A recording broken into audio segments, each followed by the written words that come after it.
ओम शांति। आज 3 सितंबर 2022 के बाबा के अनमोल मधुर महावाक्य है। मीठे बच्चे, शरीर पर कोई भरोसा नहीं, इसलिए जो शुभ कार्य करना है वह आज कर लो, कल पर नहीं छोड़ो। प्रश्न है आज की मुरली से, अपना खाना आबाद करने अर्थात मालामाल होने की युक्ति क्या है? उत्तर, शिव बाबा को अपना वारिस बच्चा बना दो तो वह तुम्हें 21 जन्मों के लिए मालामाल कर देंगे। यह एक ही है जो सबका बच्चा बन सबका खाना आबाद कर देते हैं। परंतु कई डरते हैं, समझते हैं शायद सब कुछ देना पड़ेगा। बाबा कहते हैं डरने की बात नहीं, तुम अपने बच्चों आदि को संभालो, उनकी पालना करो, परंतु याद इस बच्चे को करो तो तुमको लाल कर देगा, भरपूर कर देगा। अगर इस बच्चे पर बलि चढ़े तो तुम्हारी बहुत सेवा करेगा। ओम शांति। इस समय सब सेंटर्स पर जो भी बच्चे बैठे हैं वह जरूर समझते होंगे कि हम शिव बाबा के महावाक्य सुनते हैं और कोई ऐसी संस्था नहीं होगी, क्योंकि शाखाएं तो बहुतों की है ना। बाबा कहे ऐसी कोई संस्था नहीं होगी, क्योंकि शाखाएं तो बहुतों की है ना। बल व टेप आदि भी भरते होंगे। जहां उन्हों की हेड ऑफिस होगी, जहां उन्हों का गुरु रहता होगा, उनको ही याद करते होंगे। निराकार परमपिता परमात्मा को तुम्हारे सिवाय कोई भी याद नहीं करते होंगे। इस संगम समय पर ही पारलौकिक बाप आते हैं, बच्चों को बैठ परिचय देते हैं और बच्चे निश्चय बुद्धि हो उसी धुन में रहते हैं। परम पिता परमात्मा इस समय ही मुरली चलाते हैं। सारे कल्प में यही समय है जब मुरली चलाते हैं। शास्त्रों में भी है कि कृष्ण मधुबन में मुरली बजाते हैं। मधुबन तो मुख्य है एक, बाकी सब जगह मुरली जाती है। मनुष्य की बुद्धि में तो है कृष्ण मुरली बजाते हैं, शिव बाबा मुरली चलाते हैं। कृष्ण मुरली बजाते हैं, शिव बाबा मुरली चलाते हैं। ये किसकी बुद्धि में कभी आ न सके, ये किसको पता नहीं है। जहां जहां तुम्हारे सेंटर्स खुलते हैं सभी यह समझते हैं शिव बाबा की मुरली बजती है ब्रह्मा द्वारा, जो फिर सब ज्ञान गंगाएं सुनकर औरों को सुनाती है। बुद्धि में तो शिव बाबा याद है ना। शिव बाबा जिसको भगवान कहा जाता है, शिव बाबा मुरली सुनाते हैं, ये कोई भी शास्त्रों में नहीं है। ये बात किसी भी शास्त्रों में नहीं है। तुम बच्चे कहां भी हो समझते हो ये मुरली जो छपकर आई है शिव बाबा की ही आई है। शिव बाबा बिगर कोई सिखला नहीं सकते। बाप ही कहते हैं मुझे याद करो तो मैं वर्षा दूंगा। बाबा बच्चों को समझाते रहते हैं कि मां मेकम याद करो और कोई भी नाम रूप को याद नहीं करो। साकार मनुष्य के फोटो आदि तो जन्म जन्मांतर इकट्ठे करते आए हो, उपासना करते आए हो। देवताओं आदि के चित्र रखना ये सब तुम्हारा छूट जाता है। बाबा का बनने से सब कुछ छूट जाता है। भक्ति मार्ग में आत्माएं बाप को याद करती है। शरीर को तो तब याद करते हैं जब देह अभिमानी बनते हैं। बाप घड़ी घड़ी कहते हैं, क्या कहते हैं? अपने को आत्मा समझ बाप को याद करते रहो। आत्मा ही पतित दुखी बनी है। आत्मा कहती है मैं महाराजा था, अब रंक बन गया हूं। तुमको अब स्मृति आई है। कौन सी स्मृति आई है? हम बाबा के बच्चे हैं। बाबा से हमने वर्षा पाया था। अब बाप कहते हैं सबको बाप का परिचय दो। इन जैसा शुभ कार्य होता नहीं। इस शुभ कार्य में देरी नहीं करनी चाहिए। शरीर पर तो भरोसा नहीं है, न जवान पर न बूढ़े पर, इसलिए जो कुछ करना है सो आज करना चाहिए। आज कल करते करते काल खा जाएगा। बाप ने कितनी बड़ी हॉस्पिटल कम यूनिवर्सिटी खोली है, जिससे हेल्थ वेल्थ हैप्पीनेस मिलती है। हेल्थ वेल्थ है तो हैप्पी है ही है, निरोगी काया है, धन है तो मनुष्य सुखी है। तो बाप कहते हैं जिसको शुभ कार्य करना है कर लो। सिर्फ 3 पैर पृथ्वी लेकर ये हॉस्पिटल खोलो। सबको बाप का परिचय दो। बाप स्वर्ग का रचयिता है तो जरूर बाप से स्वर्ग का वर्षा मिलना चाहिए। भारतवासियों को वर्षा था ना। इन बातों को भारतवासी सहज समझ सकेंगे। भगवान को ढूंढने के लिए मंदिर है। आर्य समाजी लोग तो देवताओं को मानते ही नहीं, इसीलिए समझते हैं ये चित्र आदि जो बनाए हैं ये सब पाखंड है। विघ्न तो बहुत पड़ते रहेंगे, समझाना तो बड़ा सहज है। बाबा के समझाना तो पड़ेगा ना। बाप का फरमान है। क्या फरमान है? जल्दी मेरे साथ सगाई तो कर दो। सगाई करने से ही वर्षे के हकदार बन सकते हो। बाप रूहानी सर्जन है, तुम उनके बच्चे कहलाते हो, तो तुम भी सर्जन ठहरे। सर्जन के बच्चे, हम भी सर्जन ठहरे। जरूर आत्माओं को ज्ञान इंजेक्शन लगाना पड़े। इंजेक्शन कौन सा है?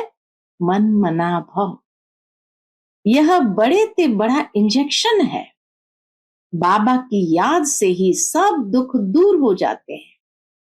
योग से पुण्य आत्मा बन जाते हो। यह एक ही दवाई है योग की। बच्चा जन्मता है, बाप की गोद में जाता है और वर्षे का मालिक बन जाता है। तुमको अभी पता है कि हम बेहद के बाप से वर्षा लेते हैं, याद से। हम बेहद बाप से वर्षा कैसे लेते हैं? याद से। याद में ही अनेक प्रकार के विघ्न पड़ते हैं, इसीलिए याद को पक्का करते जाओ। सिर्फ 3 पैर पृथ्वी के लेकर ये हॉस्पिटल खोलो। ये 3 पैर है ना, नहीं तो ऐसी उच्च कॉलेज के लिए तो 50-60 एकड़ जमीन होनी चाहिए, जहां बहुत मनुष्य आकर पढ़े, ज्ञान इंजेक्शन लगाते जाए। गायन भी है कि 3 पैर पृथ्वी के नहीं मिले थे और फिर विश्व के मालिक बन गए। तुम विश्व के मालिक बनते हो ना। 3 पैर पृथ्वी के कोई बड़ी बात नहीं, फिर आहिस्ते आहिस्ते बढ़ता जाएगा। फाउंडेशन लगाया तो कितने सेंटर्स खुल गए। शुरू शुरू में बाबा ने फाउंडेशन लगाया तो कितने सेंटर्स खुल गए। कितने कौड़ी जैसे से हीरे जैसा बनते हैं। करने वालों को ही बहुत फायदा है। जो अनेकों की जीवन बनाते हैं, बाबा कहे उन्हें फायदा भी बहुत है। बहुतों के कल्याण के लिए ही हॉस्पिटल अथवा कॉलेज खोले जाते हैं। यह भी ऐसे है। बाहर में बोर्ड लगा दो, क्लिनिक फॉर हेल्थ वेल्थ 21 जन्मों के लिए। क्लिनिक फॉर हेल्थ वेल्थ 21 जन्मों के लिए। हिंदी में कहेंगे 100% पवित्रता सुख शांति का चिकित्सालय। परंतु बच्चों में सर्विस करने का शौक नहीं। कुटुंब आदि के जाल को मकड़ी की जाल कहा जाता है। जाल में खुद फंस जाते हैं। बाप आकर रावण रूपी मकड़ी की जाल से निकालते हैं। सतयुग में ऐसे नहीं कहेंगे। हाँ, सतयुग में ऐसे नहीं कहेंगे कि मकड़ी की जाल है। यहां भी आप ही अपनी जाल में फंस मरते हैं। यह है रावण का राज्य। कितनी बड़ी बड़ी रावण की जाल है सारी सृष्टि पर। सभी शोक वाटिका में बैठे हैं। इस रावण की जाल में सब साधु संत आदि फंसे हुए हैं। अब बाप कहते हैं इन सबको भूल क्या करो, अपने को आत्मनिश्चय करो और सबको यही रास्ता बताते रहो। यह सृष्टि चक्र का राज दूसरा कोई बता नहीं सकते। बाप कहते हैं इन सबको छोड़ माम एकम याद करो। याद से ही तुम्हारे सब पाप मिट जाएंगे। शुभ कार्य में देरी नहीं करनी चाहिए। मिसाल भी देते, देरी करते करते मर जाते हैं। फिर भोग पर जब वह आत्मा आती है तो फिर बहुत रोती है। फिर बोला जाता है देखो तुमने देरी की, आजकल करते करते काल खा गया, अब ज्ञान तो उठा नहीं सकते हो। ऐसे ऐसे उल्हाना दिया जाता है। बहुत बच्चे ख्याल करते हैं अच्छा कल यह करेंगे, फिर मर जाते हैं। इसलिए समझाया जाता है ममत्व छोड़ दो। लौकिक संबंधी तुम्हारा कोई कल्याण करने वाले नहीं है। ये शिव बाबा अब तुम्हारा बच्चा बनते हैं, कहते हैं तुम मुझे वारिस बनाओ तो मैं तुम्हारी बहुत सेवा करूंगा। इसलिए बाबा पूछते भी है आपको कितने बच्चे हैं। मुझ शिव को अपना बच्चा बनाया तो मालामाल हो जाएंगे 21 जन्मों के लिए। कन्या तो अपने घर जाती है, बच्चे के लिए कितना हैरान होते हैं। बच्चा नहीं होता है तो दूसरी तीसरी शादी भी करते हैं। बाप कहते हैं वह लौकिक बच्चे तो तुम्हारी कुछ भी सेवा नहीं करेंगे। यही एक सबका बच्चा बनता है, एकदम सबका खाना आबाद करने। शिव बाबा जैसा बच्चा कोई नहीं। परंतु कई डरते हैं, ये भी बाबा जानते हैं। कई डरते हैं कि सब कुछ देना पड़ेगा, क्या होगा। बाप कहते अपने बच्चों आदि की पालना तो करनी है, परंतु याद इस बच्चे को करो। यह तो तुमको लाल कर देगा, माला माल कर देगा। काशी के मंदिर में जाकर बलि चढ़ते हैं, समझते हैं शिव पर बलि चढ़ने से जीवन मुक्ति मिलनी है। वास्तव में बात यहाँ की है। कहाँ की बात कहाँ ले गए हैं। अगर तुम इस बच्चे पर बलि चढ़े तो यह तुम्हारी बहुत सेवा करेंगे, स्वर्ग में महल दे देंगे। वह बच्चा तो कुछ भी नहीं करेगा, करके ब्राह्मण आदि खिलाएंगे। मनुष्य दान पुण्य आदि जो करते हैं सो अपने लिए ही करते हैं। तो यह हॉस्पिटल खोलना कितना पुण्य है। शाहूकार लोग तो 10-15 हॉस्पिटल खोल सकते हैं। ये पैसे आदि तो सब खत्म हो जाएंगे। तुम किराए पर मकान लेकर 50,000 में 50 हॉस्पिटल खोल दो, फिर वह आप ही अपने पैर पर खड़े हो जाएंगे। बाप कितनी सहज युक्तियां सर्विस की बताते हैं। गंगा के कंठे पर जाकर सर्विस करो, अपनी पीठ पर ये बाबा का परिचय लगा दो, आप ही पढ़ते रहेंगे। देह अभिमान छोड़ना है। कोई शाहूकार ऐसे करे तो सब कहेंगे वाह, इनको तो देह अभिमान बिल्कुल नहीं है। बाप का परिचय देना है। कुछ भी हो जाए बाबा कहे बाप का परिचय सबको मिलना चाहिए। बाप स्वर्ग का रचयिता है, फिर हम नरक में क्यों पड़े हैं। अभी बाप आए हैं, कहते हैं देह के सब संबंध छोड़ मुझे याद करो। भारत स्वर्ग से नरक कैसे बना, लक्ष्मी नारायण ने 84 जन्म कैसे लिए, आओ तो हम कथा सुनाएं। ढेर इकट्ठे हो जाए। पतित पावनी गंगा को भी कहते हैं तो जमुना को भी कहते हैं। अच्छा, गंगा पतित पावनी है तो एक को पकड़ो ना। अब तुम बच्चों ने ड्रामा को जाना है तो फिर समझाना है। बाबा कहे हर एक को ड्रामा के विषय में समझाना है। अगर औरों को रोशनी नहीं देंगे तो कौन कहेंगे कि इनकी बुद्धि में रोशनी है। सर्जन इंजेक्शन लगा न सके तो उनको सर्जन कौन कहेगा। तुम बच्चों को सारी रोशनी मिली है। 84 जन्मों का राज बुद्धि में है। तुम इस ड्रामा को और एक्टर्स की एक्ट को जानते हो। ऊंचते ऊंच एक्ट है किसकी? ऊंचते ऊंच एक्ट है बाप की। बच्चों के साथ पार्ट बजाते हैं।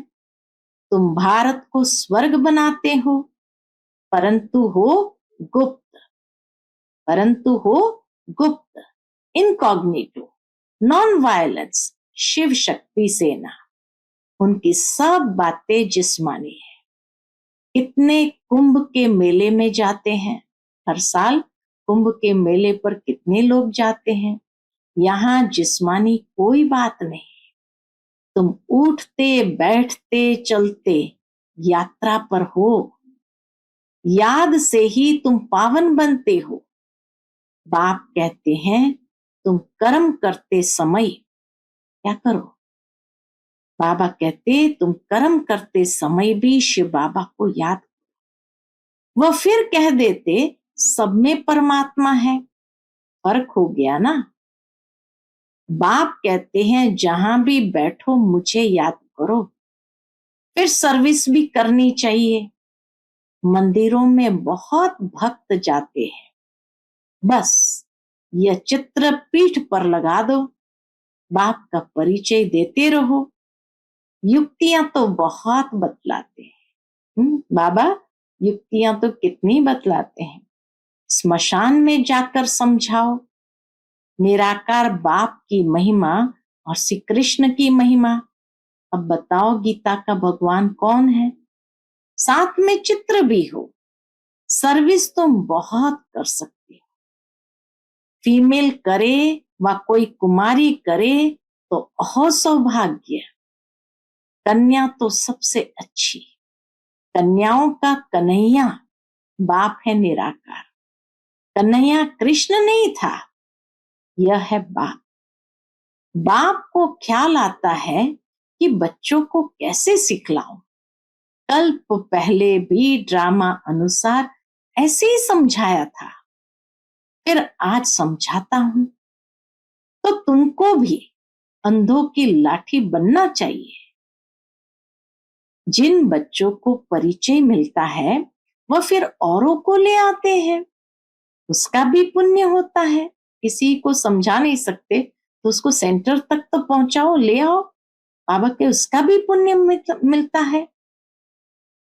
अपने पास हिसाब रखो। जितना करेंगे फल तो मिलेगा ना। कोई को ले आते हैं तो उनका भी बहुत कल्याण हो जाता है। इस धंधे में बच्चों का बहुत अटेंशन चाहिए। सर्विस नहीं करेंगे तो मिलेगा क्या। सर्विस सर्विस और सर्विस। तुम कहते भी हो हम गॉड की सर्विस पर है। On godly service only. घर की सर्विस भी भल करो। बाप शिक्षा देते हैं बच्चों को कभी विकार में नहीं जाने देना। अगर वह तुम्हारी आज्ञा नहीं मानते हैं तो जैसे नाफरमान वरदार ठहरे। अगर उसको धन दिया, उसने उससे पाप कर लिया तो उसका दंड तुम्हारे सिर पर आ जाएगा। ये भी बाबा कर्म की ये गति समझाते हैं। तो बाबा कहे अगर उसको धन दिया, पतित को धन दिया, उससे उसने पाप कर लिया, उसने उससे पाप कर लिया तो उसका दंड तुम्हारे सिर पर आ जाएगा। बाबा तो राय देते हैं ना, परंतु बहुत है जो करके पीछे बताते हैं। तो बच्चों को सर्विस के लिए अनेक प्रकार की युक्तियां बताते हैं। तुम बच्चों को यही धंधा करना है।